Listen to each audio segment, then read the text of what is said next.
नमस्कार, मैं रमाशंकर राय आप सभी का यूपीएससी हिंदी के प्लेटफॉर्म पर स्वागत करता हूं। इससे पहले हम लोग आर के ओरिएंटेशन वीडियो में चर्चा कर चुके हैं कि किस प्रकार से प्रश्न पूछे जा रहे हैं आर में, सिलेबस क्या है और कैसे हमको टैकल करना है। इसमें से हमने आपसे कहा था कि PYQ प्रीवियस ईयर क्वेश्चंस पे एक सीरीज लेके आएंगे, जिसमें निशान सर GS पे डिस्कस करेंगे प्रीवियस ईयर क्वेश्चन पे, और मैं डिस्कस करूँगा हिंदी पे।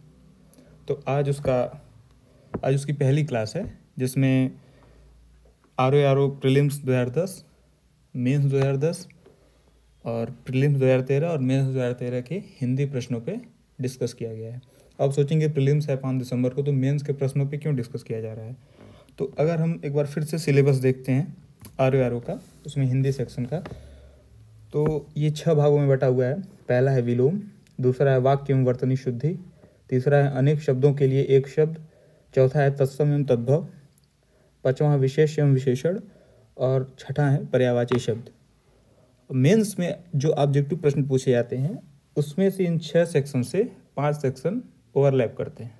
छठवां पर्यायवाची शब्द उसमें नहीं है। तो इसलिए हमको प्रीलिम्स और मेंस दोनों के प्रीवियस ईयर क्वेश्चन देखने इंपॉर्टेंट बनते हैं, इसलिए हम लोग दोनों पे डिस्कस करेंगे। तो बिना किसी देरी के इसको आगे बढ़ाते हैं। उम्मीद है तेज़ी से आप इसको देखेंगे, तेज़ी से देख लीजिएगा, क्योंकि बाकी सारे अभ्यास आपको करने पड़ेंगे अभी बाकी सेक्शंस को पढ़ने के लिए। तो शुरू करते हैं। पहला प्रश्न है, निम्नलिखित में से तत्सम शब्द हैं। तो तत्सम मतलब तत्सम शब्द कौन से होते हैं? तत्सम, उसके जैसा, संस्कृत जैसे शब्द जो होते हैं, संस्कृत मूल के शब्द जो अभी तक बने उसी रूप में बने हुए हैं, उन्हें बोलते तत्सम, संस्कृत के जैसा शब्द। तो गरम, नरम, नरक और तीर्थ, कुछ बड़ा कर देना फॉन्ट, आपको अच्छे से दिखेगा। तो इसमें आप लोग सीधा देखेंगे, गरम का गर्म होता है, नरम नर्म, नरक का नर्क, तीर्थ, तो तत्सम तीर्थ लग रहा है, तो इसका डी सही होगा। चौथा है अंगीठी का तत्सम शब्द कौन सा है। तो आप देखेंगे कि अग्निका है, अनिष्टिका है, अग्निष्ठिका है और अग्निष्ठिकी है। तो अंगीठी का तत्सम शब्द होता है अग्निष्ठिका। तीसरा है, निम्नलिखित में से कौन तत्भव शब्द है। तत्भव शब्द क्या होते हैं? तत्भव, उससे उद्भव, किससे? जो संस्कृत से निकले हैं, मूल रूप से उसी रूप में नहीं है बल्कि चेंज हो गए हैं, लेकिन उसका मूल संस्कृत में ही मिलता है। तो दिनकर, प्रभाकर, दिवाकर, सूरज। तो इसमें सूरज होगा तद्भव। क्यों? क्योंकि सूरज का तत्सम होता है सूर्य।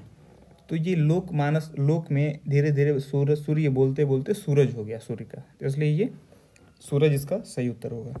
चौथा है, निम्नलिखित में से कौन सा शब्द तत्सम नहीं है। तो देखिए, आँख तत्सम नहीं है, नेत्र नहीं है, नयन नहीं है कि दृग नहीं है। तो इसमें इसका पहला होगा, आँख तत्सम नहीं है, क्योंकि आँख का तत्सम होता है अक्ष, इसलिए ये तद्भव है और तत्सम शब्द नहीं है।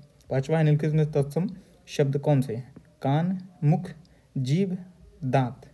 तत्सम मतलब जो संस्कृत जैसा शब्द, इसमें कौन सा लग रहा है? कान का कर्ण, जीभ का जिह्वा, दांत का दंत, मुख का मुख। तो इसका उत्तर होगा मुख, क्योंकि मुख का ये तत्सम शब्द है। माफ कीजिएगा, तत्सम शब्द कौन सा है? तो कान तद्भव है, क्योंकि कर्ण इसका तत्सम होगा। जीभ तद्भव है, क्योंकि उसका तत्सम होगा जिह्वा। दांत तद्भव है, इसका तत्सम होगा दंत। तो मुख क्या है? तत्सम है, क्योंकि इसका तद्भव होता है मुंह, इस वजह से यह तत्सम शब्द मुख होगा। निम्नलिखित में से कौन सा शब्द तद्भव है? तद्भव क्या है? मधुप तद्भव है, मधुकर तद्भव है, भंवरा तद्भव है कि भ्रमर। तो चारों में देखेंगे आप, भंवरा तद्भव है। ये संस्कृत जैसा नहीं लग रहा है, मधुकर ज़्यादा शुद्ध है, मधुप, भ्रमर ये तीनों तत्सम है, भंवरा क्या है? तद्भव है। अगला प्रश्न, श्रृंगार शब्द का तत्सम है। तो श्रृंगार का तत्सम क्या हो सकता है? इसमें ये महत्वपूर्ण है थोड़ा सा, ये ऐसा श्रृंगार को अक्सर पूछा जाता है, आप देखेंगे प्रीवियस ईयर क्वेश्चन में कई बार पूछा गया। क्यों? क्योंकि इसकी लिखावट जो श्रृंगार को लिखा जाता है वो इस तरह से लिखा जाता है। अक्सर हम गलती से स्र को इस तरह से और फिर इस तरीके से लिखते हैं, जो कि गलत है। इसको इस तरीके से, श्रृंगार को इस तरीके से बनाते हैं। तो ऐसा कौन सा है? ऐसा सी है। तो इसका सही उत्तर कौन सा हो जाएगा? सी। हल्दी शब्द का तत्सम है। अगला प्रश्न है कौन सा? हरदी, हरिद्रा, हल्दिका, हरद्रिका। तो हल्दी का शब्द, हल्दी का तत्सम है बी, हरिद्रा। हरिद्रा क्या है? हल्दी का तत्सम शब्द है। गेहूं शब्द का तत्सम है। गेहूं पढ़े होंगे पहले। गेहूं क्या बोलते हैं? गोधूम, गोहूम, गोहूं, गोधूम। इन दोनों में मात्रा का अंतर है, लेकिन इसका उत्तर होगा ए, बड़ा ऊ, गोधूम। गेहूं शब्द का तत्सम है गोधूम। 10वां, खंडहर शब्द का तत्सम शब्द कौन सा है? खंडहर, खंडघर, खड़हर, खंडगृह। तो इसमें चारों में आपको दिखेगा कि खंडगृह है वह खंडहर शब्द का तत्सम शब्द है। अगला प्रश्न है वह श्रेष्ठ उपासक है में विशेष्य क्या है? विशेष्य मतलब क्या होता है? विशेषण जिसकी विशेषता बताता है वह होता है विशेष्य। ठीक, वह संज्ञा या सर्वनाम जो संज्ञा की विशेषता बताता है वह कहलाता है, माफ कीजिएगा, वह विशेषण या संज्ञा या सर्वनाम जिस संज्ञा की विशेषता बताते हैं, जिस संज्ञा सर्वनाम की विशेषता बताते हैं वह होता है विशेष्य। तो वह श्रेष्ठ उपासक है। तो श्रेष्ठ क्या है? विशेषण। उपासक क्या है? विशेष। उसमें उपासक क्या हो जाएगा? विशेष हो जाएगा। अगला प्रश्न है भले और महान लोग उचित और संयमित व्यवहार करते हैं, उपर्युक्त वाक्य में कितने विशेषण और विशेष्य हैं? तो देखिएगा विशेषण कौन से हैं या विशेषता कौन बता रहे हैं। भले, भले होना विशेषता है, महान विशेषता है, उचित क्या है? विशेषता बताई जा रही है, संयमित विशेषता। तो ये 4 हो जाएंगे विशेषण, और लोग विशेष्य है जिसकी विशेषता बताई जा रही है, व्यवहार विशेष्य है जिसकी विशेषता बताई जा रही है, और 2 विशेष्य। तो इसका सही उत्तर कौन सा हो जाएगा? 12वां का डी सही उत्तर हो जाएगा। अगला है यह गाय अधिक दूध देती है, उक्त वाक्य में अधिक विशेषण किसकी विशेषता बता रहा है? तो सीधी सी बात, अधिक दूध देती है। तो अधिक क्या देती है? दूध देती है। तो अधिक किसकी विशेषता बता रहा है? दूध की विशेषता बता रहा है। तो 13वां का क्या हो जाएगा? बी, दूध की विशेषता बता रहा है। अगले प्रश्न पे चलते हैं। क्या है? विद्वान व्यक्ति पूज्य होते हैं में प्रयुक्त विशेषण है। अच्छा, विशेषण कौन सा है? विद्वान व्यक्ति पूज्य होते हैं। इसमें व्यक्ति हो जाएगा विशेष, और विशेषण हो जाएगा विद्वान।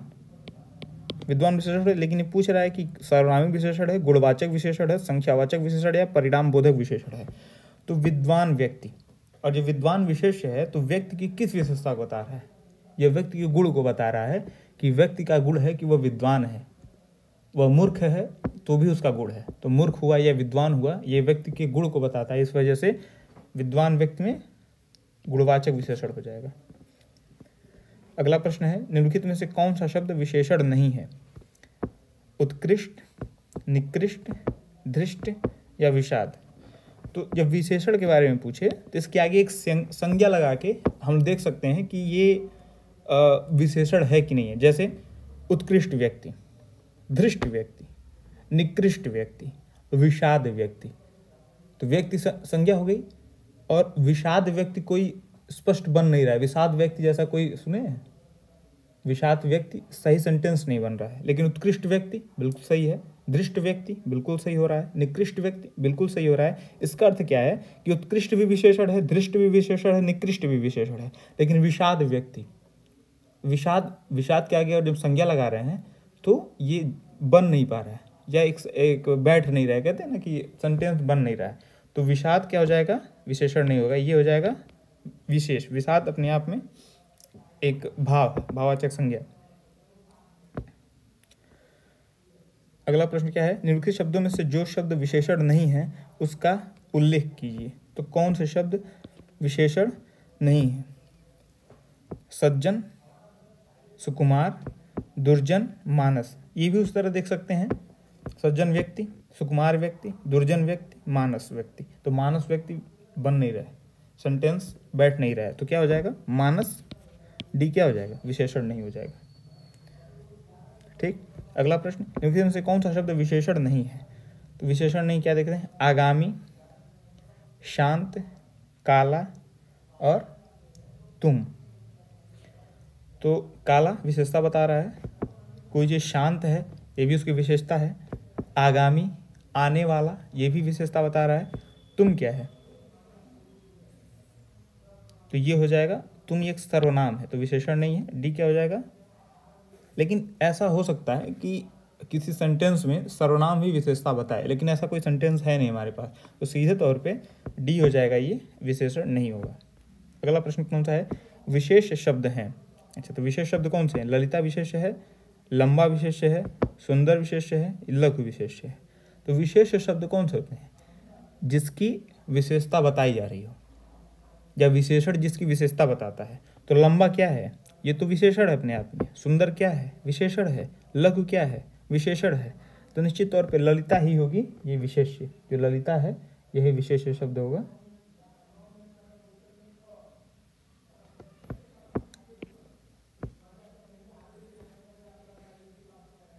अगला प्रश्न, निम्नलिखित में से विशेष पद हैं, उमा, कालिमा, मधुरिमा और महिमा। तो कालिमा, मधुरिमा, महिमा तीनों विशेषता बता रही हैं, और उमा यह संज्ञा है। उमा कौन है, उमा पार्वती जी का एक नाम है उमा, तो उमा संज्ञा है और यह विशेषता किसी की नहीं बता रही है, तो ये क्या हो जाएगा, विशेष पद हो जाएगा। अगला प्रश्न, निम्नलिखित में से विशेषण पद हैं, उपासना, उद्गार, आयतलोचना और वंदना। तो विशेषण पद इसमें से कौन सा पद है जो किसी संज्ञा की विशेषता बता सकता है, तो उपासना, आयतलोचना, उद्गार और वंदना। तो इसमें विशेषण पद है उपासना।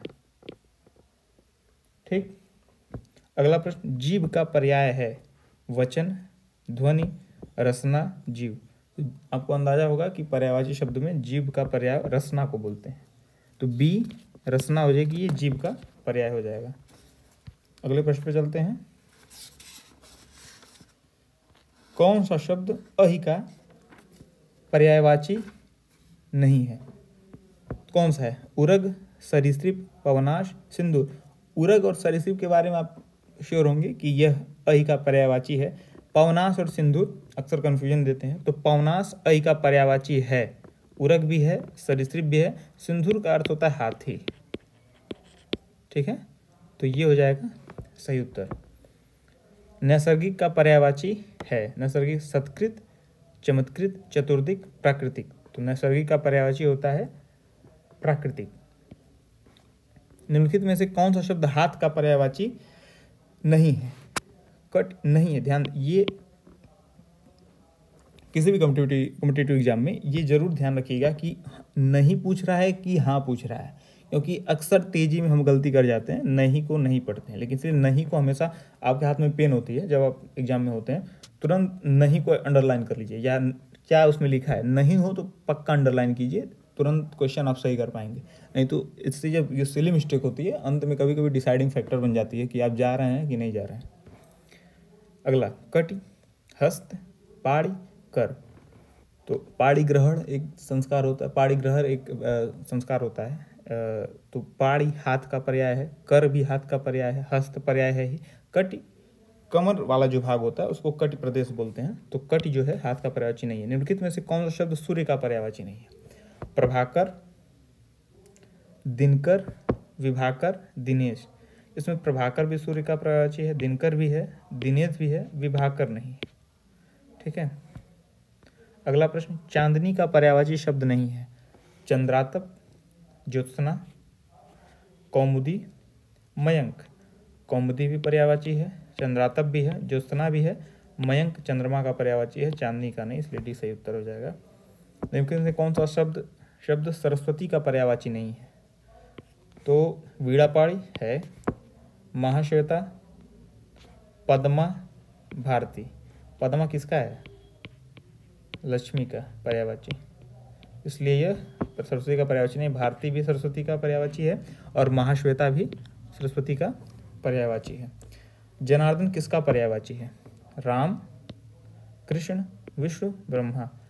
तो जनार्दन राम, कृष्ण, विष्णु ये विष्णु अवतार ही है राम और कृष्ण, तो जनार्दन विष्णु का पर्यायवाची है, तो इनका भी पर्यायवाची है। लेकिन डी ब्रह्मा इससे संबंधित नहीं है, माफ कीजिएगा। जनार्दन किसका पर्यायवाची है? नहीं है, नहीं, देखिए गलती हम भी कर दी है, नहीं ध्यान रखना है कि नहीं पूछ रहा है कि हाँ पूछ रहा है। तो जनार्दन किसका पर्यायवाची है? जनार्दन विष्णु को बोलते हैं, ठीक है, तो जनार्दन विष्णु का पर्यायवाची है। अगला प्रश्न, निम्नलिखित में से कौन सा शब्द समुद्र का पर्यायवाची नहीं है? कौन सा नहीं है? पयोधि, जलद, जलधि और वारिधि। तो पयोधि समुद्र का पर्यायवाची है, जलधि भी समुद्र का पर्यायवाची है, वारिधि भी है। जबकि जलद को क्या है? जलद बादल को बोलते हैं, इसलिए जलद जो जल धारण करता है, तो जलद समुद्र शब्द का पर्यायवाची नहीं है। अगला प्रश्न, निम्नलिखित में से शिव का पर्यायवाची शब्द कौन सा है? शिवालय, रुद्राक्ष, रुद्र या हरि? तो निश्चित तौर पे इसका शिव का पर्यायवाची शब्द है रुद्र। अथ का विलोम कौन सा है? अथ का विलोम होता है इति। अथ का विलोम होता है इति। अभिज्ञ का विलोम क्या है? अभिज्ञ का विलोम होता है अनभिज्ञ, जो नहीं जानता है। अभिज्ञ का जो एग्जैक्ट विलोम होता है वह अनभिज्ञ होता है। और इसमें अनभिज्ञ, अज्ञ, तज्ञ, प्रज्ञ, चतुर है, लेकिन अनभिज्ञ नहीं है। तो अनभिज्ञ से संबंधित अर्थ किसका है? अज्ञ का, जो नहीं जानता है। तो अभिज्ञ का विलोम कौन सा हो जाएगा? अज्ञ हो जाएगा, ठीक। कृतज्ञ का विलोम है, लगभग सब लोग जानते होंगे, कृतज्ञ। संकीर्ण का विलोम विस्तीर्ण होता है। जो संकीर्ण मतलब नैरो, सकरा, और विस्तीर्ण मतलब चौड़ा, ठीक। तो विस्तारित, संकीर्ण का विलोम विस्तीर्ण होगा। अनुरक्ति का विलोम क्या होता है? अनुरक्त का विलोम होता है विराग, तिरोभाव, संसक्ति नहीं, विरक्ति होता है। अनुरक्त का विलोम विरक्ति। सापेक्ष का विलोम कौन सा होता है? असापेक्ष, निष्पक्ष, आपेक्ष, निरपेक्ष। सापेक्ष का विलोम होता है निरपेक्ष, ठीक। विग्रह का विलोम क्या होता है? संधि, अविग्रह, आग्रह या ग्रहण। तो विग्रह का जो विलोम होता है वो होता है संधि। विग्रह मतलब अलग अलग करना, संधि मतलब जोड़ना। पढ़ेंगे संधि विग्रह, संधि को अलग करना। तो विग्रह का विलोम होगा संधि, और संधि का विलोम विग्रह। फिर अगले प्रश्न पे आते हैं, निम्नलिखित में से कौन सा विलोम युग त्रुटिपूर्ण है? अच्छा, अपेक्षा का विलोम उपेक्षा होता है, सही है। उन्नत का अवगत होता है, उन्नत का होता है अवनत, तो सी सही हो जाएगा, ये त्रुटिपूर्ण है। अग्रज का अनुज होता है, आदान का प्रदान होता है। यथार्थ का विलोम क्या होता है? कृत्रिम, आदर्श, उचित या अनुचित। तो यथार्थ का कृत्रिम, यथार्थ का उचित अनुचित तो नहीं होता है, लेकिन कृत्रिम और आदर्श में कन्फ्यूजन होता है कि यथार्थ का कृत्रिम है या यथार्थ का आदर्श है। तो अगर हिंदी साहित्य से संबंधित आप हैं या किसी तरीके साहित्य या वाद पढ़े हैं, तो एक आदर्शवाद होता है, दूसरा यथार्थवाद होता है। कुछ लोग आदर्शवादी होते हैं, कुछ लोग यथार्थवादी होते हैं। ये दोनों अपोजिट मानता है। यथार्थवादी वो होते हैं जो एग्जैक्ट, जो घट रहा है, जो हमारे समाज में भी घट रहा है, भले से वह नकारात्मक है, कुंठापूर्ण है, लेकिन उसका वर्णन जो करते हैं वह यथार्थवादी, या उसको दिमाग में लेके चलते हैं और उसको यथार्थवादी बोलते हैं।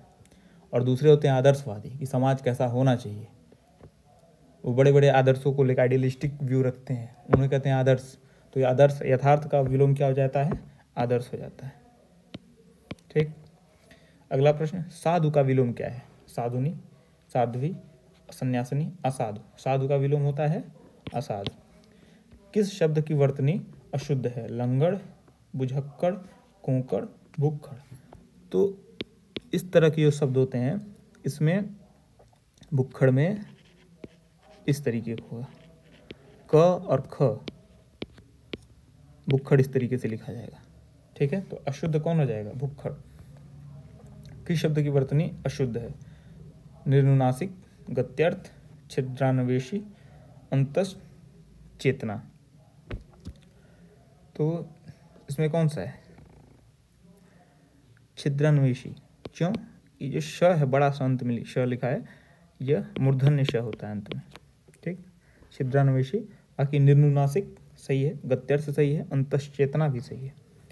और छिद्रान्वेषी का शुद्ध रूप होगा छिद्रान्वेषी, जो लिखा है ये श, या उसको बोलते हैं मूर्धन्य श। कौन सा वाक्य शुद्ध है? कौन सा वाक्य शुद्ध है? आपका शासन संबंधी कार्य अधिक विख्यातपूर्ण है। आपको भूमि भवन वाहन का अभिनव सुख की प्राप्ति होगी।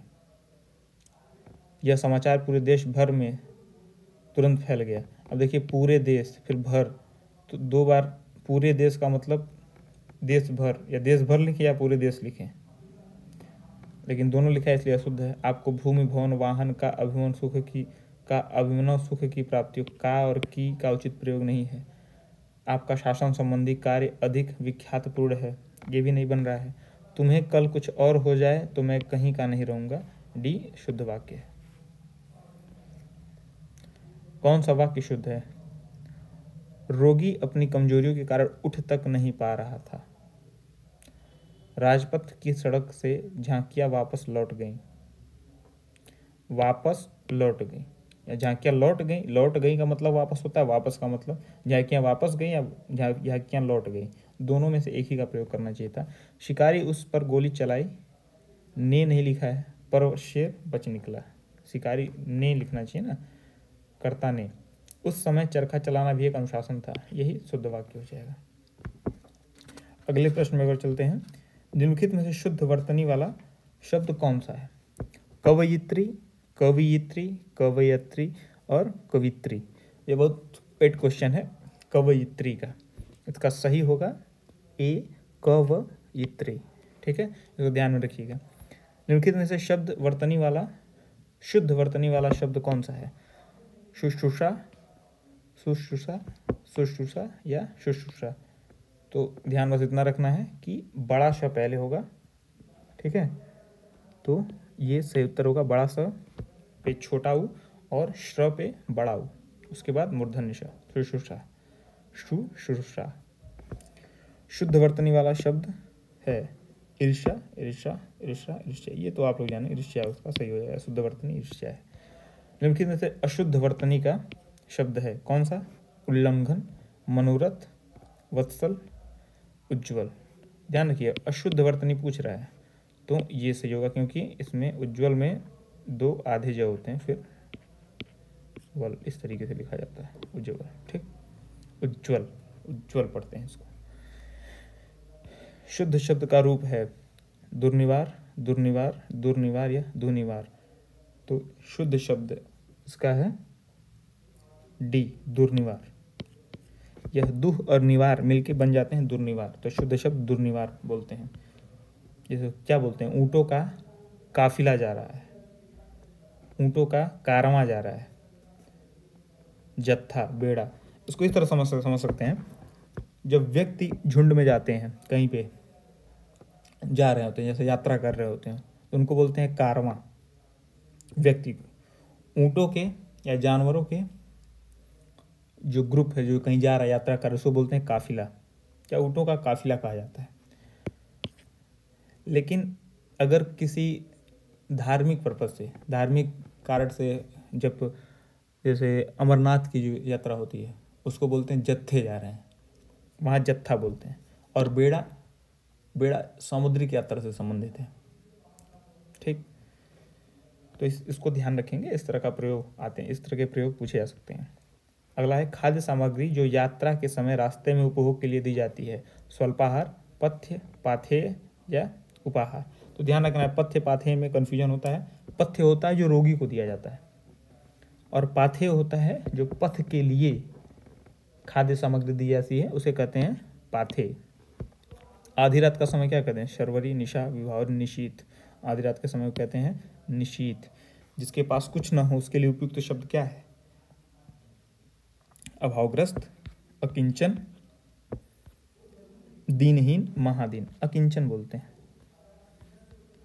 जिनके पास कुछ ना हो उसको बोलते हैं अकिंचन।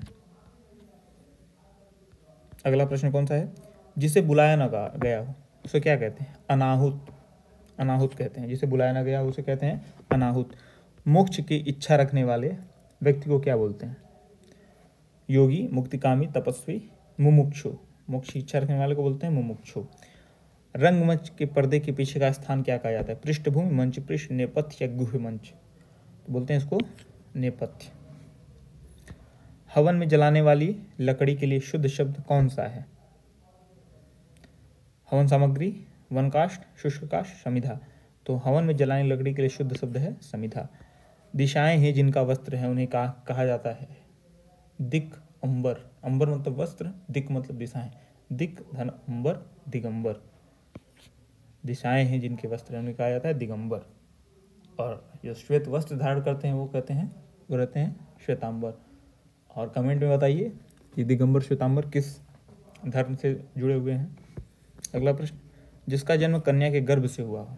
कन्या के गर्भ से हुआ है क्या कहते हैं? कन्या पुत्र बोलते हैं, अवैध पुत्र बोलते हैं, कानीन बोलते हैं, कुमारी सुत बोलते हैं। तो जिसका जन्म कन्या के गर्भ से हुआ है उसे कहते हैं कानीन। पेट की अग्नि के लिए शुद्ध शब्द है दावाग्नि, जठराग्नि, बड़वाग्नि, मंदाग्नि। पेट को क्या बोलते हैं? जठर। जठर बोल सकते हैं ना पेट को, तो जठर अग्नि, तो जठराग्नि शुद्ध शब्द है। ये 60 प्रश्न थे 2010 के प्रीलिम्स, आरओ प्रीलिम्स के हिंदी के।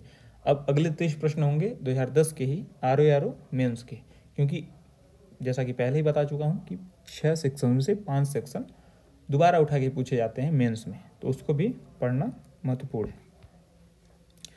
क्या प्रश्न है? जिस पुरुष की पत्नी साथ नहीं है के लिए एक वाक्य क्या है?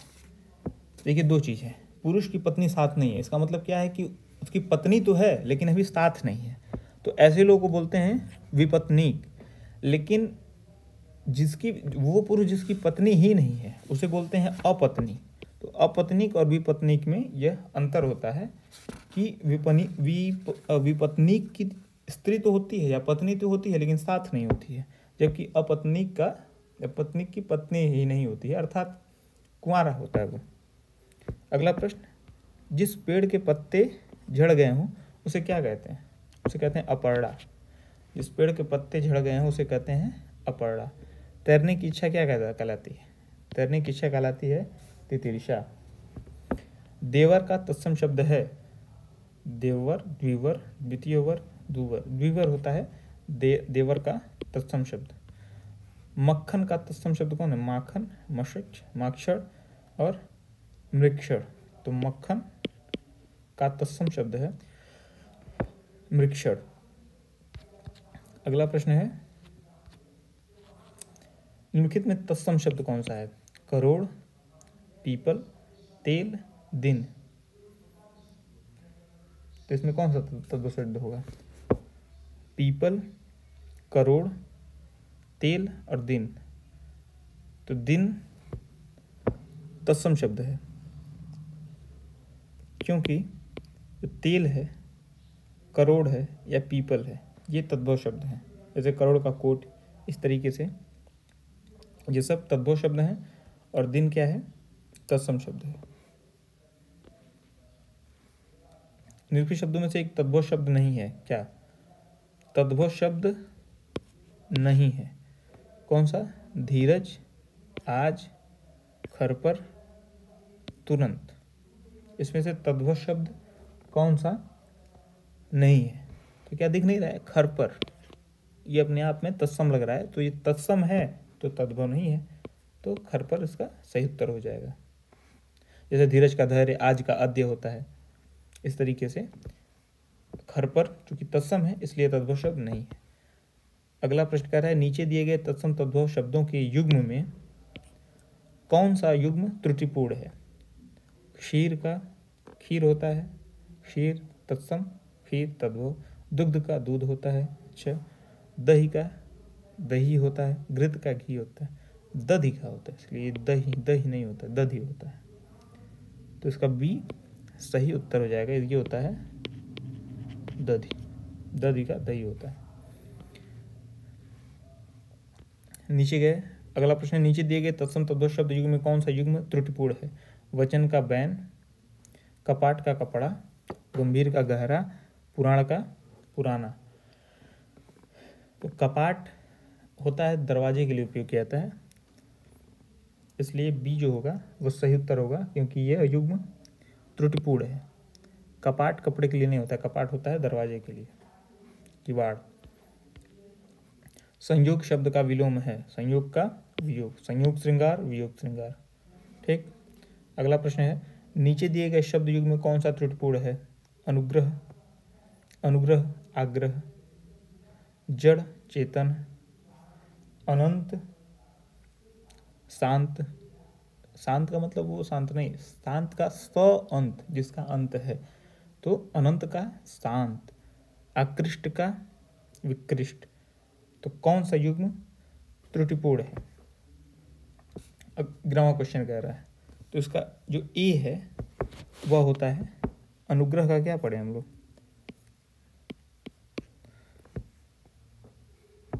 अनुग्रह का आग्रह नहीं होता है। जैसे अनुग्रह है किसी से विनती कर रहे हैं, आग्रह भी किसी से विनती के अर्थ में जा रहा है। तो यह बाकी अनंत शांत विलोम हो रहा है, आकृष्ट विकृष्ट विलोम होता है, जड़ चेतन विलोम हो रहे हैं, और ये विलोम नहीं अर्थ दे रहा है, इसलिए त्रुटिपूर्ण है ये। ठीक। ऋज शब्द का क्या होता है? ऋज मतलब सीधा, वक्र मतलब टेढ़ा। अगला, आकलन शब्द का विलोम है। आकलन का विलोम क्या होता है? विकलन, समाकलन, संकलन या प्राक्कलन। तो आकलन शब्द का विलोम होता है विकलन। निम्नलिखित में कौन सा शब्द युग्म, कौन सा विलोम युग्म त्रुटिपूर्ण है? क्षर का अक्षर, स्वल्पायु का चिरायु, समास का व्यास, आहार का विहार। इसमें से कौन सा शब्द विलोम युग्म जो है त्रुटिपूर्ण है? तो इस प्रश्न में आहार का विहार नहीं होता। आहार मतलब खाद्य, विहार मतलब क्या होगा? खाने का उल्टा विहार थोड़ी होता है। आहार मतलब खाद्य, तो निराहार, आहार का होता है निराहार। निम्नलिखित में कौन सा विलोम युग्म त्रुटिपूर्ण है? आमिष, सामिष, विनत, उद्धत, आधार, आधेय, विपत्ति, संपत्ति। इसमें जो है वह पहला वह त्रुटिपूर्ण है, क्योंकि आमिष का निरामिष होता है। ठीक। अगला प्रश्न, नीचे दिए गए शब्दों में किसकी वर्तनी शुद्ध है? द्वारका, अंतर्ध्यान, अहिल्या, पूज्यनीया। तो पूज्यनीया और अहिल्या ये सीधे सीधे इसकी वर्तनी अशुद्ध है। दूसरी द्वारका और अंतर्ध्यान, इसमें देखना है। तो द्वारका शुद्ध है, क्योंकि अंतर्ध्यान नहीं होता है, अक्सर इसमें कन्फ्यूजन होता है। शुद्ध वर्तनी होती है वो अंतर्धान होती है। ठीक है, अंतर्धान। अहिल्या का अहल्या होता है, बस। पूजनीय का पूजनीय होता है, पूजनीय नहीं होता है, पूजनीय, आधा जने पूरा ज। अगला प्रश्न क्या है? नीचे दिए गए शब्दों में किसकी वर्तनी शुद्ध है? अच्छा, तो सन्यासी, अकाल, आजीविका, आजीवका, अनुग्रहित। ये अनुग्रहित नहीं होता है, इस पर ये होता है अनुग्रहित होता है। अकाल का अकाल होता है, आजीविका, आजीविका, आजीविका होती है। सन्यासी, ये सही है। ठीक। अगला प्रश्न, निम्नलिखित में से शुद्ध वर्तनी वाला शब्द कौन सा है? अंताक्षरी, अंत्याक्षरी, अंताक्षरी, अंताक्षरी। तो अंत्याक्षरी जो है यह शुद्ध है, इसकी वर्तनी। अगला है, निम्नलिखित में से कौन सा वाक्य शुद्ध है? यह आपकी अनाधिकार चेष्टा है। ठीक है, अनाधिकार। अगला है, यह आपकी अनधिकार चेष्टा है। अगला है, यह आपकी चेष्टा अनाधिकार है, और यह चेष्टा आपका अनाधिकार है। तो ये दोनों सीधे गलत हो गए। अब अनाधिकार चेष्टा अनधिकार चेष्टा है, तो 19वां में इसको सही इसको माना जाता है बी, अनधिकार, ये सही है। अनधिकार ये सही माना जाता है, मतलब अनाधिकार नहीं होता है, अनधिकार होता है। अगला प्रश्न, इनके में से कौन सा वाक्य शुद्ध है? उसने अपनी कमाई का अधिकांश भाग गंवा दिया। वह अपनी कमाई का अधिकांश भाग गंवा बैठा। उसने कमाई का अधिकांश भाग गंवा डाला। उसने अपनी कमाई का अधिकांश गंवा दिया। इसमें सीधा देखिए, अधिकांश भाग, अधिकांश भाग, अधिकांश भाग।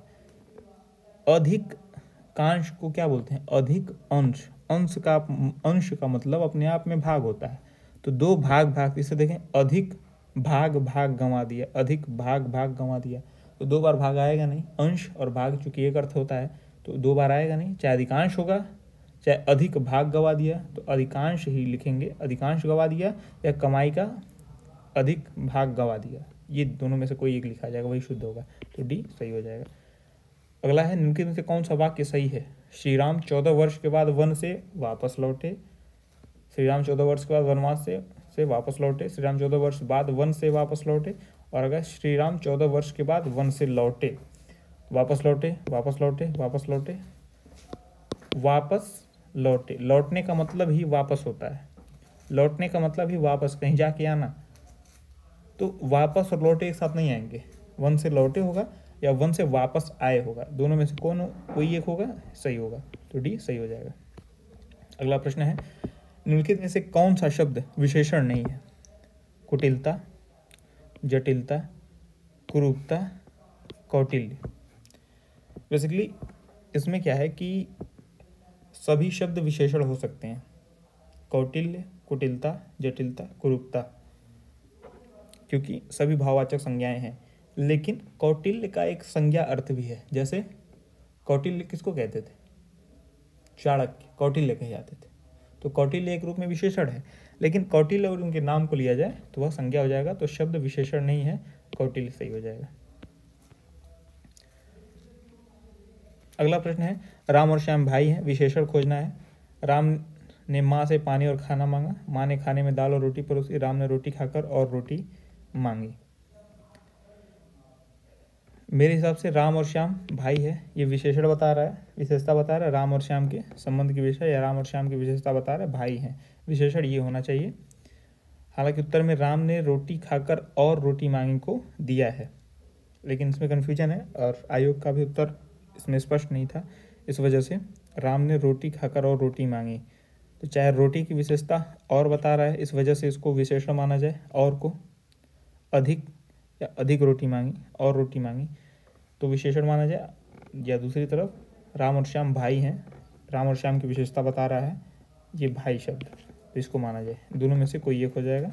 इस तरह के प्रश्न भी कभी आते हैं जिनके 2 उत्तर सही होते हैं या एक या मतलब चारों में कंफ्यूज, या चारों उत्तर गलत होते हैं, ऐसे में जो आपको सबसे उचित लगे उसको मार के आइए, आयोग बाद में कंसीडर करेगा इसको।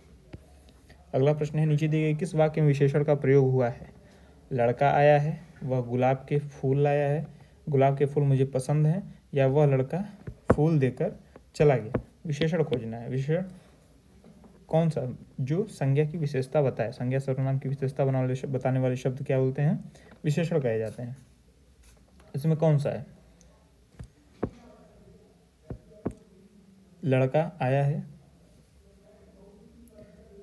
ठीक, वह गुलाब के फूल लाया है, गुलाब के फूल मुझे पसंद हैं, वह लड़का फूल देकर चला गया। इसमें सीधे सीधे आपको विशेषण नहीं दिख रहा होगा जो किसी संज्ञा की विशेषता बता रहा है, लेकिन यहाँ पे एक शब्द है लड़का और वह लड़का, तो लड़का यहाँ पे विशेष हो जाएगा और वह जो होगा वह सार्वनामिक विशेषण होगा। ये विशेषण और विशेष्य पढ़ेंगे हम लोग, इसमें हम इस चीज़ को डिस्कस करेंगे कि सार्वनामिक विशेषण क्या होता है। तो सार्वनामिक विशेषण होता है ऐसा सर्वनाम जो किसी वाक्य में आए, हालांकि वह किसी संज्ञा की विशेषता बताए। जैसे बता ना कि वह लड़का, ये किसी स्पेसिफिक विशेष लड़के की बात कर रहा है, वह लड़का विशेष, ये किसी स्पेसिफिक लड़के की बात कर रहा है, इस वजह से वह हो जाएगा और सार्वनामिक विशेषण हो जाएगा और डी सही उत्तर हो जाएगा। अगला प्रश्न, सुगंधित कस्तूरी की लोभी शिकारी राजस्थानी हिरणों का अवैध शिकार कहते हैं, वाक्य में है। अब देखिए, 3 विशेषण 3 विशेष्य, 2 विशेषण 2 विशेष्य, 4 विशेषण 4 विशेष्य और 3 विशेषण और 4 विशेष्य। अच्छा, तो हम लोग देख लेते हैं किसमें कौन कौन कितने विशेषण है और कितने विशेष हैं।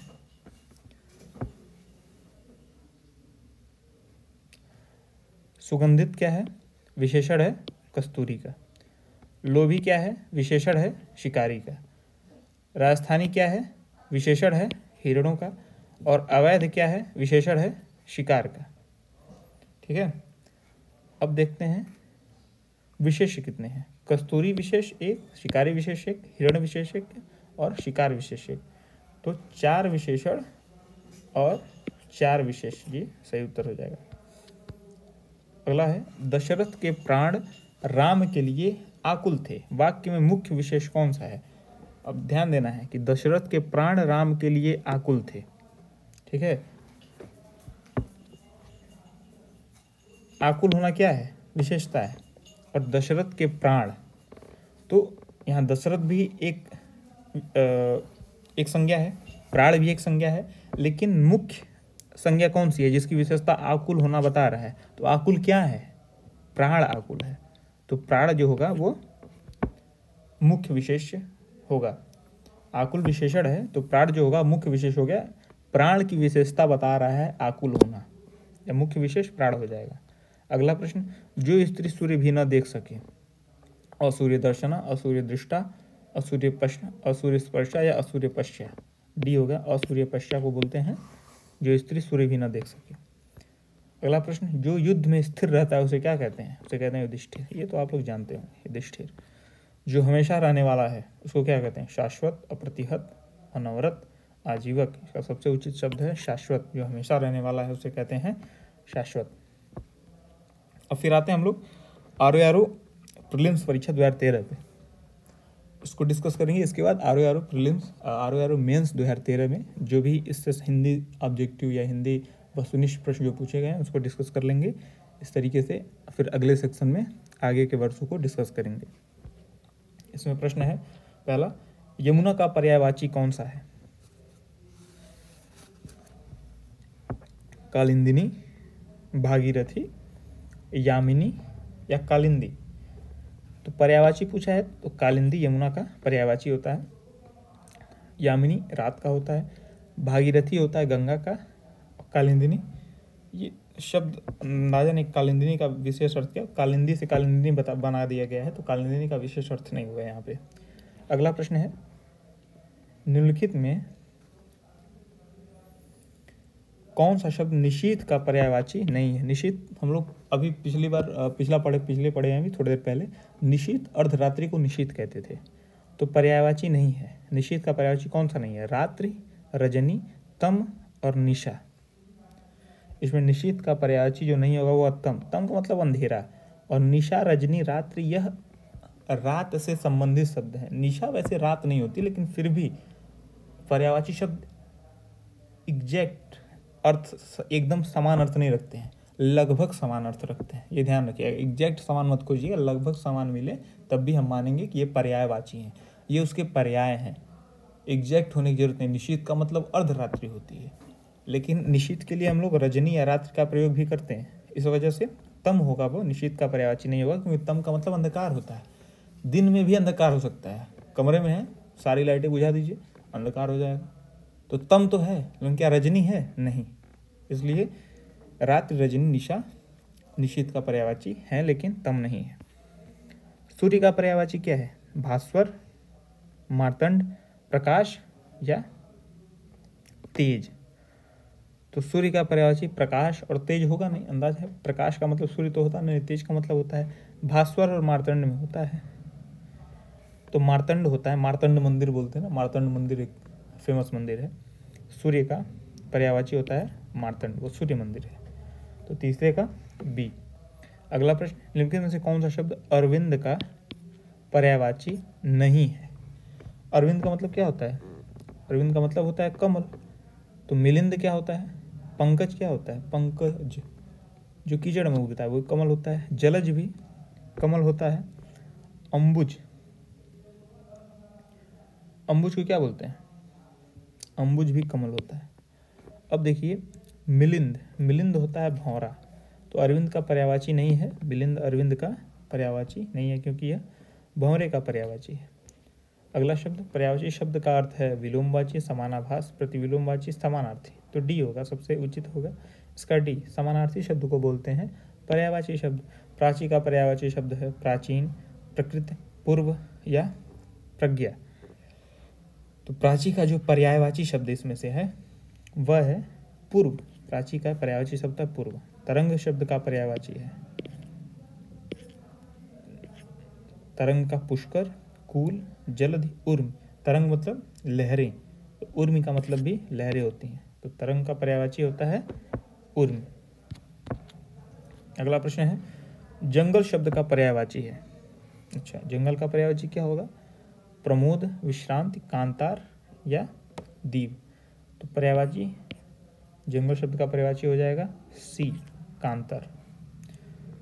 क्रोध शब्द का पर्यायवाची कौन सा है? संताप, अमर्ष, वैमनस्य, भीति। संताप दुख से संबंधित है, अमर्ष वैमनस्य ये घृणा या मनमुटाव से संबंधित है, भीति अमर्ष, जो अमर्ष होता है वह क्रोध शब्द का पर्यायवाची होता है। भीति भी क्रोध का अर्थ नहीं है, क्योंकि भीति का डर से संबंधित होता है, भीति का अर्थ। बिजली शब्द का पर्यायवाची नहीं है, वितुंडा, दामिनी, चंचला, तड़ित। तो दामिनी बिजली का पर्यायवाची होता है, चंचला भी होता है, तड़ित भी होता है। तो जो वितुंडा होगा वह बिजली विद्युत शब्द का पर्यायवाची नहीं होगा। वितुंडा किसका पर्यायवाची होगा? ये हाथी का। हाथी का पर्यायवाची क्या होगा? वितुंडा। और खास बात क्या, इससे पहले हाथी का एक और पर्यायवाची पढ़े हैं जो जनरली हम लोग नहीं सुनते हैं, सिंदूर। सिंदूर भी हाथी का पर्यायवाची है, वितुंडा भी हाथी का पर्यायवाची है। प्रीवियस ईयर क्वेश्चंस डिस्कस करने से या पढ़ने से ये लाभ होता है कि कुछ ऐसे शब्द, जैसे जब हम उत्तर पढ़ते हैं या ऑप्शंस पढ़ते हैं, हम सिर्फ एक प्रश्न नहीं लगा रहे होते हैं। जैसे यहाँ पे वितुंडा संबंधित डायरेक्ट प्रश्न नहीं है, हाथी से संबंधित, लेकिन हमारे दो पर्यायवाची तैयार हो गए। सिंदूर मतलब हाथी, वितुंडा मतलब हाथी। तो ये लाभ है। कहीं कहीं डायरेक्ट पूछ देगा, कहीं कहीं ऑप्शन में मिल जाएंगे, इस वजह से डायरेक्ट रिपीट कर देता है क्वेश्चन। कम रिपीट हो, रिपीटेशन कम होता है, लेकिन ऑप्शंस में हमको डाइवर्सिटी मिलेगी। तो ऑप्शंस भी हमारे जब तैयार रहेंगे तो वहाँ पे हमको इसका लाभ मिलेगा। अगला प्रश्न, प्रत्यक्ष का शब्द का विलोम कौन सा है? प्रत्यक्ष, परोक्ष। प्रत्यक्ष का विलोम होगा परोक्ष। सामान्य शब्द का विलोम श्रेष्ठ, सर्वज्ञ, साधारण, विशिष्ट। सामान्य का जो उल्टा होता है विशिष्ट होता है। अमर शब्द का विलोम क्या होगा? मृतक, मृत्यु, मरण या मर्त्य। मर्त्य, अमर मतलब जो मरे ना, मर्त्य मतलब जो मरणशील है, जो मर सकता है। उपकार शब्द का विलोम है विकार, अनुपकार, अपकार, तिरस्कार। तो उपकार का जो विलोम है वह अपकार। अगला प्रश्न है, तिमिर शब्द का विलोम क्या है? आलोक, किरण, रंगीन या रंगहीन। तो तिमिर शब्द का जो विलोम है वह है आलोक। तिमिर मतलब अंधकार, आलोक मतलब प्रकाश। तो तिमिर शब्द का विलोम आलोक। उक्त शब्द का विलोम क्या है? अनुक्त, उपयुक्त, अनुपयुक्त या उपर्युक्त। तो उक्त शब्द का विलोम है वह होगा अनुक्त। उक्त मतलब जो कहा गया, अनुक्त मतलब जो नहीं कहा गया। तो उक्त का विलोम अनुक्त हो जाएगा। अगला प्रश्न, निर्दय शब्द का विलोम कौन सा है? निर्दय का स है, सहृदय, सदय या सब है। तो निर्दय शब्द का विलोम होता है सदय होता है। सहृदय, सह या सब है, इसका उचित विलोम नहीं है। निर्दय शब्द का विलोम सदय होगा। उन्मीलन शब्द का विलोम क्या होता है? उन्मीलन, उन्मीलन शब्द का आकर्ष, माफ करिए, अनुमीलन होगा, निमीलन होगा, मिलन होगा, अवमिलन होगा। तो उन्मीलन शब्द का विलोम निमीलन होता है। ठीक है। अगला प्रश्न पूछेगा, उत्कर्ष शब्द का विलोम कौन सा है? अकर्ष, अनुत्कर्ष, अपकर्ष या आकर्ष। तो उत्कर्ष शब्द का जो विलोम होगा वह होगा अपकर्ष। यहाँ अनुत्कर्ष से कंफ्यूज मत होइएगा, उत्कर्ष, अपकर्ष। उत्कर्ष का विलोम होगा वो अपकर्ष होगा। आविर्भाव शब्द का विलोम है तिरोभाव, डी। आविर्भाव का शब्द का विलोम होगा तिरोभाव। अगला प्रश्न पूछेगा, कौन सा वाक्य शुद्ध है? आइंस्टीन के पास विलक्षण बुद्धि थी, आइंस्टीन के पास विचित्र बुद्धि थी, आइंस्टीन के पास अलौकिक बुद्धि थी, या आइंस्टीन के पास दैवी बुद्धि थी। तो इसका सही उत्तर हो जाएगा आइंस्टीन के पास विलक्षण बुद्धि थी। ये आप सही करें। जो वाक्य शुद्धि के प्रश्न है इसमें ज़्यादातर आप इंस्टिंक्ट बेस्ड काम कर लेंगे। आपने अगर हिंदी पढ़ा है कहीं भी, बचपन से हम लोग पढ़े हैं हिंदी एज ए सब्जेक्ट पढ़े हैं, बहुत सारे जो हिंदी मीडियम लोग होंगे बाकी सब्जेक्ट भी हिंदी से ही पढ़े हैं, तो ये इंस्टिंक्ट से भी हो जाएगा कि विलक्षण बुद्धि होती है, विचित्र बुद्धि, अलौकिक बुद्धि या दैवी बुद्धि नहीं कही जाती है, जनरली प्रयोग में नहीं ले जा सकती। लेकिन इसी समय जब हम मेहनत करेंगे तो इस पे हम लोग को विशेष ध्यान देना पड़ेगा तैयारी में हिंदी संबंधित कि इसी तरीके से हम लोग रेगुलर जो यूज करते हैं शब्दों को, उसमें बहुत सारे गलत होते हैं या व्याकरण के लिहाज से शुद्ध नहीं होते हैं, तो उन पे विशेष फोकस करना पड़ेगा जिससे हम उसको शुद्ध कर पाएँ। हम लोग श्रृंगार ऊपर डिस्कस किए हैं, अक्सर हम लोग श्रृंगार में इस तरीके से लिखते हैं, आदत हो जाती है, बचपन से लिखते हैं श्रृंगार इस तरीके से, लेकिन जो श्रृंगार है वो इस तरीके से लिखा जाता है। ये सही है, ये गलत है। तो इस वजह से अपनी इंस्टिंक्ट पे कहीं सुधार भी करना पड़ेगा और कहीं कहीं अपने इंस्टिंक्ट के साथ जा सकते हैं। और कैसे पता चलेगा कहाँ सुधार करना है, कहाँ जाएंगे, ये जब हम अभ्यास करेंगे तो हमें पता चलेगा कि हमारी कमजोरी कहाँ है, हम हमको हमारी मजबूती कौन सी है, किस पे हमको ज़्यादा मेहनत करें, ज़्यादा ध्यान देना है, और कहाँ पे हम थोड़ी मेहनत से ज़्यादा हासिल कर पाएंगे। अगला प्रश्न, कौन सा वाक्य शुद्ध है? शरतकालीन दिनों में चंद्रमा की शोभा देखने योग्य होती है। अच्छा, शरत काल के दिनों में चंद्रमा की शोभा देखने योग्य होती है। अच्छा, शरत काल में चंद्रमा की शोभा देखने योग्य होती है और शरत काल के दिनों में चंद्रमा की शोभा देखने योग्य होती है। देखिए भाई साहब, यहाँ शरतकालीन दिनों, शरत काल के दिनों, शरत काल और शरत काल के दिनों, जब हम शरद काल की बात कर रहे हैं तो दिनों का प्रयोग उचित नहीं है। शरत काल का प्रयोग कर रहे हैं, दिनों का उचित नहीं है। शरत काल अपने आप में पूर्ण अर्थ दे रहा है, तो इसका सी 22वें का सी सही उत्तर हो जाएगा। अनावश्यक दोहराव नहीं करते हैं शब्दों में, तो ये ध्यान दीजिएगा। अगला प्रश्न क्या पूछेगा? कौन सा वाक्य शुद्ध है? दही खट्टी है, दही खट्टा है, दही खटास है, दही खटाई है। तो आप पढ़ेंगे जानेंगे दही पुलिंग है, तो दही खट्टा है, यह शुद्ध होगा 23वें का। अगला प्रश्न, कौन सा वाक्य शुद्ध? सुरेश को एक पाती लिखनी है, सुरेश ने एक पाती लिखनी है, सुरेश के लिए एक पत्र लिखनी है, सुरेश के लिए एक पत्र लिखना है। तो 24वें का डी सही उत्तर हो जाएगा, सुरेश के लिए एक पत्र लिखना है। अगला प्रश्न, कौन सा वाक्य शुद्ध है? यह आंखों से देखी घटना है, यह आंखों देखी ही घटना है, यह आंखों द्वारा देखी गई घटना है, और यह आंखों द्वारा देखी सुनी घटना है। तो यहाँ पे अगर आप पेपर पढ़ेंगे, चाहे जो भी आप अभी तक पढ़ रहे होंगे, इससे अंदाज़ा लगा लेंगे कि यह आंखों देखी घटना इसका शुद्ध रूप है। अगला प्रश्न, अशुद्ध वर्तनी वाला शब्द है पारलौकिक, निश्चेष्ट, दुर्धर्ष, आशीर्वाद। इसमें अशुद्ध वर्तनी कौन सी है? अशुद्ध, ध्यान रखिए, शुद्ध नहीं, अशुद्ध पूछ रहा है। पारलौकिक शुद्ध है, दुर्धर्ष बहुत कठिन योद्धा जो होते हैं, दुर्धर्ष योद्धा। आशीर्वाद ये भी सही है। आगे कौन सा पूछा है? निश्चेष्ट। तो बाकी सारी चीज़ सही है, ये नी के बाद ये बड़ा श होगा, मूर्धन्य श नहीं, मूर्धन्य श ट के साथ आएगा, निश्चेष्ट। तो ये अशुद्ध है, इसका शुद्ध रूप यही है। तो अशुद्ध वर्तनी वाला शब्द निश्चेष्ट है, जिसका शुद्ध रूप नीचे लिख दिया गया है। अगला प्रश्न है, शुद्ध वर्तनी वाला शब्द है धोबिन, धोबिनी, धोबनी, धोबिन। तो शुद्ध वर्तनी वाला शब्द कौन सा है? धोबिन। ये ब पे छोटी की मात्रा, धोबिन है, वो शुद्ध वर्तनी वाला शब्द है। अगला प्रश्न, शुद्ध वर्तनी वाला शब्द है भगीरथी, भागीरथी, भगीरथी और भागीरथी। इसमें है भागीरथी, ये शुद्ध वर्तनी का शब्द है। अगला प्रश्न, शुद्ध वर्तनी वाला शब्द है व्रीहिणी, विरहड़ी, विरहिणी, विरिहड़ी। तो 29वां का सही होगा सी, विरहिणी। इसी तरीके से कहीं कहीं आपको थोड़ा ध्यान देना पड़ेगा शब्द शुद्ध वर्तनी, जैसे कवयित्री वाला हम लोग पढ़े हैं, कवयित्री होता है, उसी तरह विरहिणी होता है, विरहिणी होता है, कवयित्री। तो ऐसे ऐसे प्रश्नों पे हल्का सा फोकस करना पड़ेगा ताकि आप मात्रा में कन्फ्यूजन ना कर जाएं। वहाँ सही करके हैं विरहिणी, क्योंकि 50+ लाना आसान है हिंदी में बाकी सब्जेक्ट की तुलना में, तो ज़रूर करिए विरहिणी। अगला प्रश्न, अशुद्ध वर्तनी वाला शब्द है प्रज्वलित, समुज्ज्वल, उज्ज्वल और समुज्ज्वल। तो इसमें अशुद्ध वर्तनी है डी की। उज्ज्वल बाकी में किस तरह ध्यान दीजिएगा, उज्ज्वल बाकी में लिखा है आधे दो ज, उज्ज्वल में आधे दो ज, तो समुज्ज्वल में एक ही जैसे आधे जैसे कैसे काम चलेगा, तो इस वजह से अशुद्ध है। प्रज्वलित ये बिल्कुल सही है।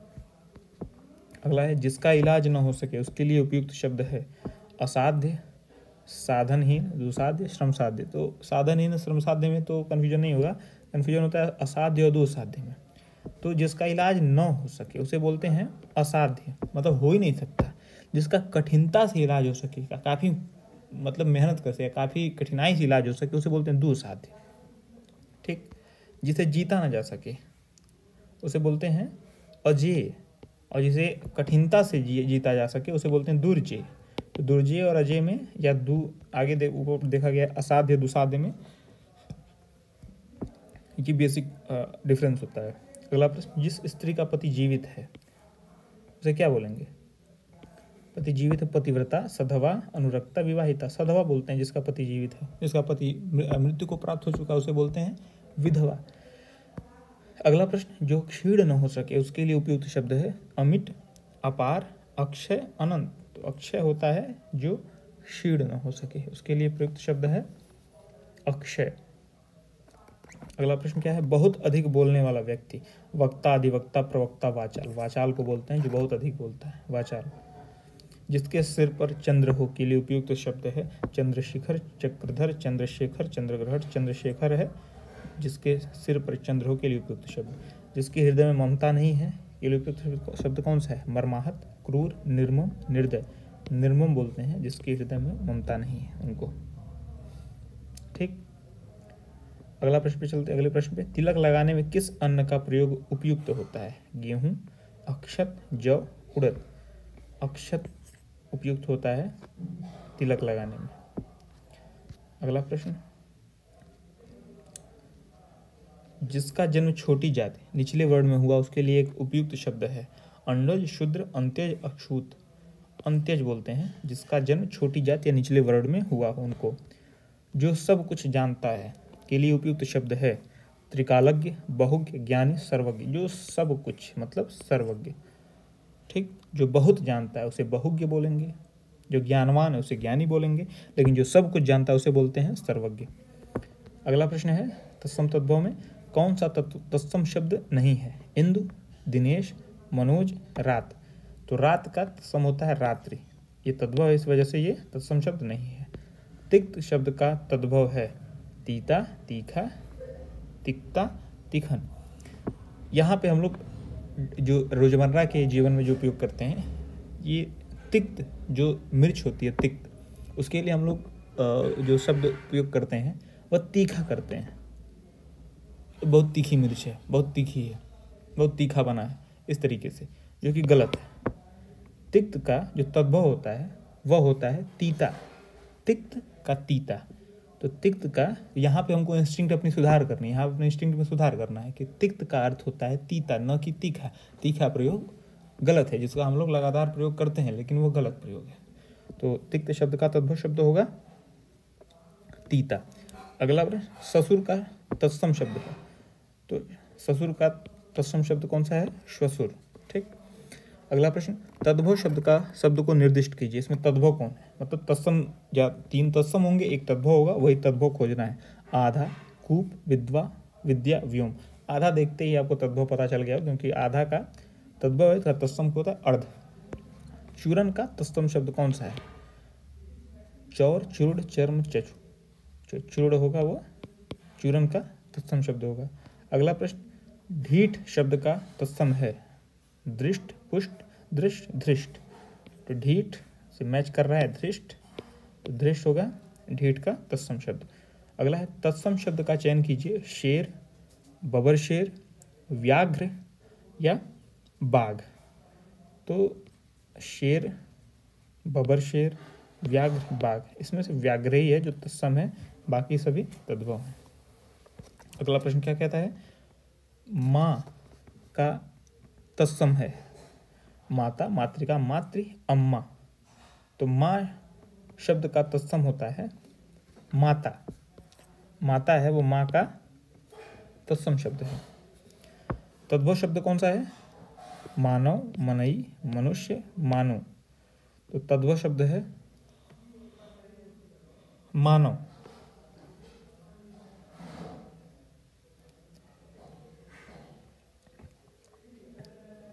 दानव मानव होता है, मनई नहीं, माफ़ कीजिएगा, मानव से बनता है मनई। जैसे दानव का उल्टा मानव होता है, मानव का उल्टा दानव, मानव का विलोम दानव, दानव का विलोम मानव। तो मानव तत्सम है, लेकिन मानव से जो बना है लोक जीवन में, लोक प्रयोग में उपयोग होता है मनई। तो मनई कहे गए, मनई कहने के लिए, या मनई आ रहे हैं, तो जो भी हम भोजपुरी में उपयोग करते हैं मनई का मानव के लिए। तो मनई क्या है? तद्भव शब्द है। ठीक। तत्सम शब्द कौन सा है? क्लिष्ट, कठोर, कठिन, मजबूत। इसमें जो क्लिष्ट है वो सही होगा, लेकिन क्लिष्ट जो लिखा गया है ये गलत लिखा गया है, ये क्लिष्ट होना चाहिए। ठीक है। हालांकि ये इस क्वेश्चन पे विवाद उतना हुआ कि ये हाई कोर्ट तक चला गया था। तो कठिन और मजबूत, कठोर को भी तत्सम शब्द माना गया। इसी वजह से कहते हैं कि जरूरी नहीं है कि सारे ऑप्शन आपको सही मिले परीक्षा में, तो घबराने की जरूरत नहीं है। नियरेस्ट पॉसिबल ऑप्शन को आप मार के आइए। ठीक है। क्लिष्ट गलत है, क्योंकि क्लिष्ट की जो वर्तनी है वो अशुद्ध है, इस तरह क्लिष्ट लिखा जाता है।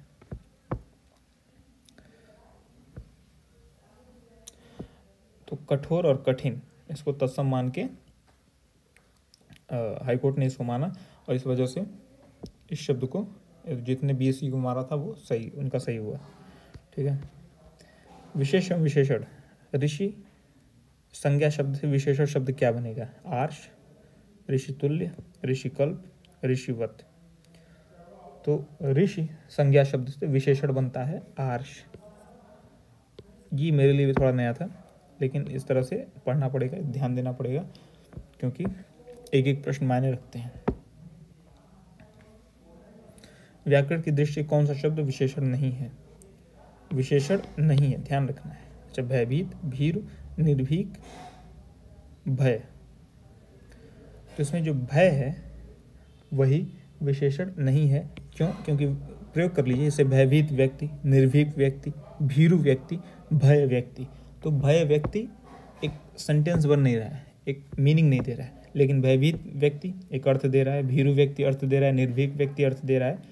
तो भय जो क्या है वह होगा एक विशेषण नहीं है, वह विशेष है। एक प्रतिभा संपन्न छात्र का विशेषण है, तो विशेषण इसका क्या होगा? कुशल, चतुर, अध्ययनशील, मेधावी। तो प्रतिभा संपन्न, तो इसमें पहले देखते हैं प्रश्न में क्या बोलता है। प्रश्न जो छात्र है विशेष हो जाएगा, इसी की विशेषता बताई जा रही है। विशेषता क्या बताई? यह प्रतिभा संपन्न है। तो प्रतिभा संपन्न इसमें कहीं दिया है? चतुर, मेधावी, अध्ययनशील, कुशल? नहीं, प्रतिभा संपन्न डायरेक्टली कहीं नहीं दिया है, लेकिन मेधावी का अर्थ होता है प्रतिभा संपन्न। तो विशेषण क्या हो जाएगा? मेधावी। नीली साड़ी में कौन सा विशेषण है? संख्यावाचक, परिमाणवाचक, सार्वनामिक या गुणवाचक? तो संख्या इसमें कहीं दी है तो संख्यावाचक है नहीं। परिमाण कहीं दिया है कि 1 किलो साड़ी? नहीं, तो परिमाणवाचक विशेषण नहीं है। गुणवाचक दिया है, बाद में देखते हैं। सार्वनामिक, सार्वनाम तो इसमें नहीं दिख रहा है कहीं पे, तो गुणवाचक विशेषण हो जाएगा ये, क्योंकि ये साड़ी का गुण बता रहा है कि साड़ी नीली है। साड़ी काली भी हो सकती है, जो भी साड़ी हो वह गुणवाचक विशेषण के अंतर्गत आएगी। और इस तरह से बनावट इसकी है। तो अगला है विशेषण शब्द का चयन कीजिए। सरपंच, पांचवा, प्रपंच, पहुँच। तो प्रपंच, पहुँच, सरपंच नहीं, जो पांचवा होगा वह होगा विशेषण। यह यही संख्यावाचक विशेषण के अंतर्गत आता है। जैसे 1, 2, 3, 4 ये भी विशेषण है। दूसरा, तीसरा, चौथा, पांचवा ये भी क्रमवाचक विशेषण है। फिर जैसे विशेषण संख्यावाचक भी कई तरह के होते हैं, तो इसमें गिनती वाले जो विशेषण होते हैं, जैसे 1, 2, 3, 4 ये एक विशेषण है। दूसरा होता है जैसे क्रमवाचक, पहला, दूसरा, तीसरा, चौथा, पांचवा, छठा, यह होता है क्रमवाचक विशेषण। फिर आगे होता है आवृत्तिवाचक विशेषण, जैसे 1 गुना, 2 गुना, 3 गुना, 4 गुना। तो इस तरीके से पांचवा जो होगा वो विशेषण होगा, इसको आवृत्तिवाचक विशेषण कहते हैं। माफ कीजिएगा, ये क्रम सूचक विशेषण है पांचवा। आवृत्तिवाचक होता है 1 गुना, 2 गुना, 3 गुना, 4 गुना, ये होता है आवृत्तिवाचक। ठीक है। विशेष शब्द कौन है इसमें? रामलला, रमापति, बुद्धिमती स्त्री, सीताराम। तो 56वें का जो सही उत्तर होगा वो डी, विशेष। रामलला, रमापति, बुद्धिमती स्त्री और सीताराम। रमापति, रमापति एक दूसरी मीनिंग जा रही है। रमापति कौन है? रमापति, रमा मतलब लक्ष्मी के पति, लक्ष्मी के प्रति हैं विष्णु। तो ये विशेषण है, विशेषण बता रहा है, ये विशेषता बता रहा है। बुद्धिमती स्त्री, ये भी स्त्री विशेषता बता रहा है। रामलला, रामलला ये भी बहुव्रीहि सामासिक शब्द है जो विशेषण के रूप में प्रयोग होते हैं। तो सीताराम जो है यह हो जाएगा विशेष। अगला प्रश्न, निम्नलिखित विशेष विशेषण युग्मों में एक गलत है। अच्छा, कौन सा? सर्वसुलभ, कर्मनिष्ठ, ताजी रोटी, भाव विह्वल। तो इसमें कौन सा सही होगा? सर्व सुलभ विशेष विशेषण, कर्मनिष्ठ, ताजी रोटी, भाव विह्वल।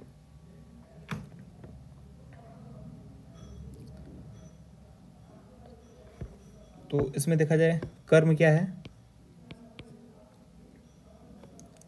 ये है विशेष। निष्ठ क्या है? ये विशेषण है, ठीक है। भाव क्या है? विशेष। और विह्वल क्या है? विशेषण। रोटी क्या है? विशेष। ताजा क्या है? ताजा होना क्या है? विशेषण। लेकिन इसमें सर्व और सुलभ, सर्व क्या है? सभी, तो ये भी विशेषता बता रहा है अपने आप में। और सुलभ सबके लिए उपलब्ध या उपलब्धता, तो ये भी विशेषता बता रहा है। तो इसमें दोनों पद विशेषण, इस वजह से विशेष विशेषण युग्मों में यह गलत है। अगला प्रश्न है, परिमाणवाचक क्रिया विशेषण का वाक्य होगा। वह बहुत थक गया, वह अभी अभी आया, वह अंदर बैठा, वह अब भली भांत नाच लेता है। वह बहुत थक गया है, वह अभी अभी आया है, अभी अभी गया है, वह अंदर बैठा है और वह अब भली भांति नाच लेता है। तो इसका सही उत्तर होगा वह बहुत थक गया है। यह परिमाण बता रहे कितना थक गया, अरे बहुत थक गया, ठीक है।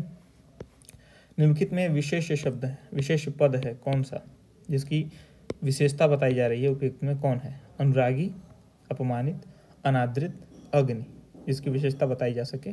तो इसमें जो अग्नि है वही विशेष होगा, क्योंकि बाकी सारे विशेषण है। अनुरागी भी विशेषण है, अपमानित, अनादृत भी विशेषण है। अगला प्रश्न, बड़ा घर, छोटा आदमी और नीला वस्त्र में विशेष कौन कौन पद हैं? विशेष, ध्यान देना, विशेषण नहीं पूछ रहा है। तो बड़ा घर, तो घर हो जाएगा विशेष, बड़ा हो जाएगा विशेषण। छोटा आदमी, आदमी विशेष, छोटा विशेषण। नीला वस्त्र, नीला वस्त्र में नीला क्या है? विशेषण, वस्त्र क्या है? विशेष। तो घर, आदमी और वस्त्र, तो घर, आदमी, वस्त्र, सी सही उत्तर हो जाएगा। अब आगे बढ़ेंगे हम लोग और 2013 के आरओ मुख्य परीक्षा में हिंदी से पूछे गए वस्तुनिष्ठ प्रश्नों पे डिस्कस करेंगे, जो कि 30 प्रश्न होंगे। इसके साथ ही आज का हमारा डिस्कशन या इस क्लास, ये क्लास यहाँ पे समाप्त होगी। अगली क्लास में हम लोग आगे के जो प्रीलिम्स और मेंस के प्रश्न हैं उन पे डिस्कस करेंगे। क्या प्रश्न है? इनमें से कौन सा वाक्य अशुद्ध है? हर एक खिलाड़ी मैदान में पहुंच गए हैं, ठीक है।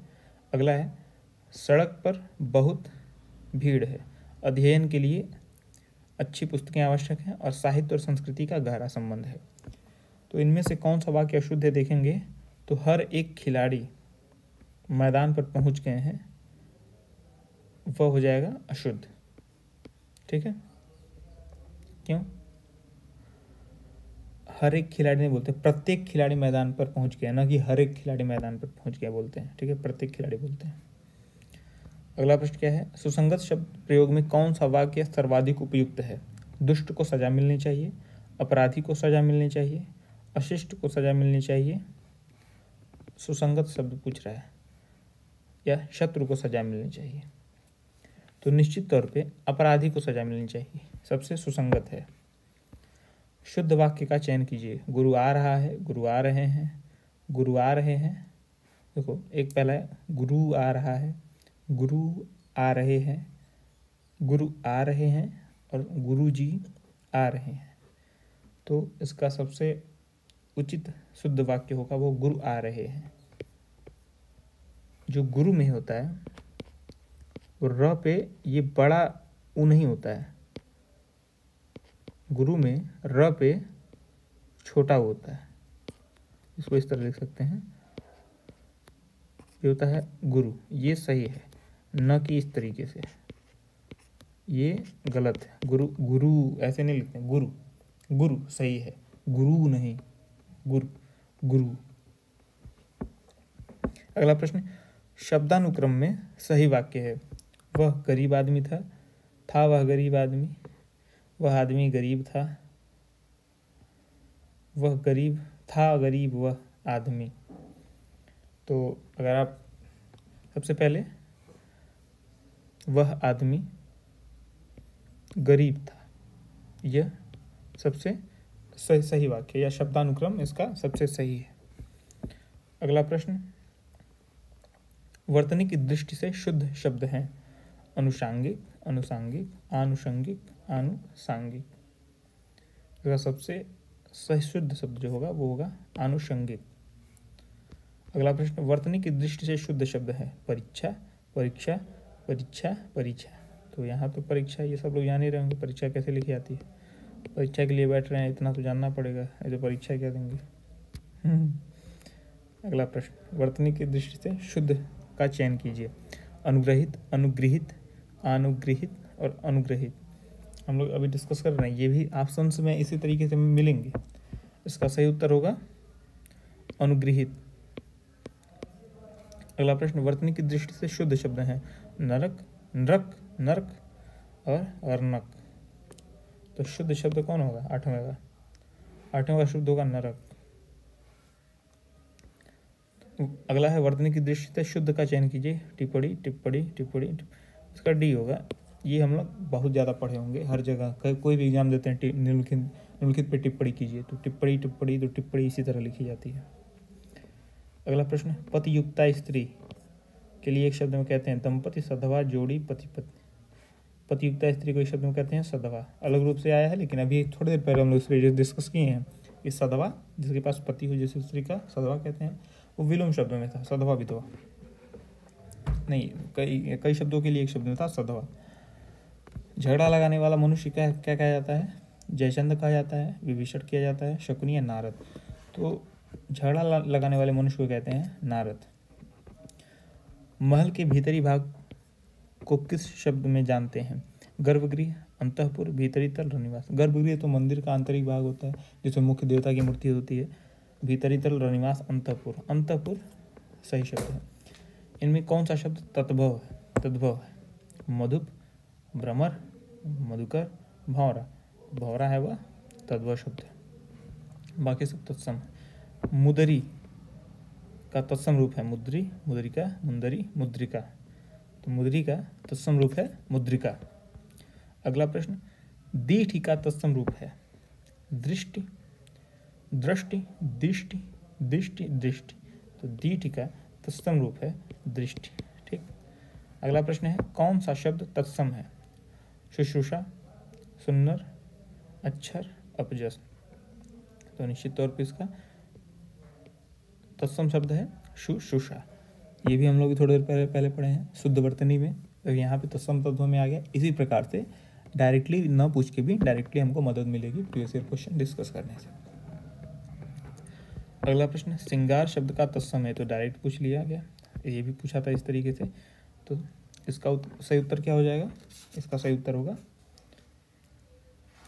पहला, श्रृंगार। इसको हम अभी थोड़ी देर पहले भी डिस्कस किए हैं, उससे पहले प्रश्न डायरेक्टली पूछा गया था। श्रृंगार शब्द का तत्सम है श्रृंगार। अगला है, मीठा अमृत में मीठा विशेषण किस कोटि का है? परिमाणवाचक, व्यक्तिवाचक, संख्यावाचक या गुणवाचक। तो मीठा अमृत में मीठा उसके गुण को बता रहा है। खट्टा भी हो सकता है, ये अमृत बहुत खट्टा है, या अमृत कच्चा है, ये गुणवाचक है। अगला प्रश्न, तुम कहाँ पढ़ते हो में किस कोटि का विशेषण प्रयुक्त हुआ है? तुम कहाँ पढ़ते हो? गुणवाचक, प्रश्नवाचक, संख्यावाचक या संकेतवाचक। इसमें प्रश्नवाचक विशेषण है। तुम कहाँ पढ़ते हो। इसमें प्रश्नवाचक विशेषण प्रयोग है, न कि गुणवाचक, संख्यावाचक या संकेतवाचक। अगला प्रश्न है, लोभी किस विधि से निर्मित विशेषण है। संज्ञा विधि से, क्रिया विधि से, सर्वनाम विधि से या प्रत्यय विधि से। तो लोभ से बना है लोभी। किससे बना है लोभी? लोभ से बना है। लोभ क्या है? भाववाचक संज्ञा है। तो लोभ से बना लोभी, तो संज्ञा विधि से बना है लोभी विशेषण। अगला क्या, इनमें से कौन सा युग्म विशेषण नहीं है। छोटा बड़ा, हरा पीला, राम लक्ष्मण या 2 3। तो इसमें तो स्पष्ट होगा, इसमें विशेषण नहीं है राम लक्ष्मण, क्योंकि ये संज्ञाएं हैं दोनों, तो विशेषण नहीं, विशेष है बल्कि। इनमें संख्यावाचक विशेषण कौन सा है। 7, रावण, काला, खट्टा। संख्यावाचक विशेषण है 7। अगला प्रश्न क्या पूछता है, उत्कर्ष शब्द का विलोम। ये भी हम लोग पढ़े हैं थोड़ी देर पहले। उत्कर्ष का विलोम क्या होता है? उत्कर्ष का विलोम क्या होता है? अपकर्ष होता है। बस थोड़ी देर पहले पढ़ा गया है। तो सिर्फ 2 साल के प्रीलिम्स और मेंस के डिस्कशन में 4 से 5 क्वेश्चन। तो सोचिए, जो 60 क्वेश्चन से 4 से 5 क्वेश्चन या 30 क्वेश्चन में से फंस रहे हैं, तो ठीक ही है ना। प्रीवियस क्वेश्चन इसलिए महत्वपूर्ण हो जाते हैं, और इनडायरेक्टली लगभग सभी ऑप्शन में मदद मिलेगी कहीं ना कहीं। उत्कर्ष शब्द का विलोम है अपकर्ष। अंतर्मुखी शब्द का विलोम क्या है। चतुर्मुखी, जगतमुखी, वाचाल, बहिर्मुखी। अंतर्मुखी का होगा बहिर्मुखी, अंतः का बाह्य। तो अतिवृष्टि का विलोम क्या होगा? अनावृष्टि। ठीक है, अतिवृष्टि का विलोम क्या होता है? अनावृष्टि। संयोग का विलोम क्या होता है? ये भी डायरेक्टली पूछा गया है। संयोग का होता है वियोग। अभी हम लोग डिस्कस किए थोड़ी देर पहले संयोग का वियोग। राजा शब्द का विलोम क्या है? राजा शब्द का विलोम है रंग। अगला प्रश्न क्या है, आकाश शब्द का विलोम कौन सा है? तो आकाश शब्द का विलोम है पाताल। आकाश शब्द का विलोम पाताल। सगुण का विलोम कौन सा है? सगुण का विलोम होता है निर्गुण। और अपशकुन का विलोम होता है, वह होता है शकुन। तो इस प्रकार से हमने अभी 2010 के प्रीलिम्स और मेंस के हिंदी वस्तुनिष्ठ प्रश्नों को डिस्कस किया। उसके साथ ही 2013 के ROR प्रीलिम्स और मेंस प्रश्नों को डिस्कस किया। यहाँ पे हमारी क्लास ये समाप्त होगी। इसकी अगली क्लासेस में आगे के जो प्रश्न पूछे गए हैं, इससे आगे 13 के आगे, उन प्रश्नों को हम डिस्कस करेंगे। सारे प्रश्न आप तक पहुँचाए जाएंगे जल्द से जल्द, ताकि आप लोग प्रीलिम्स में बेहतर कर पाएँ। नमस्कार।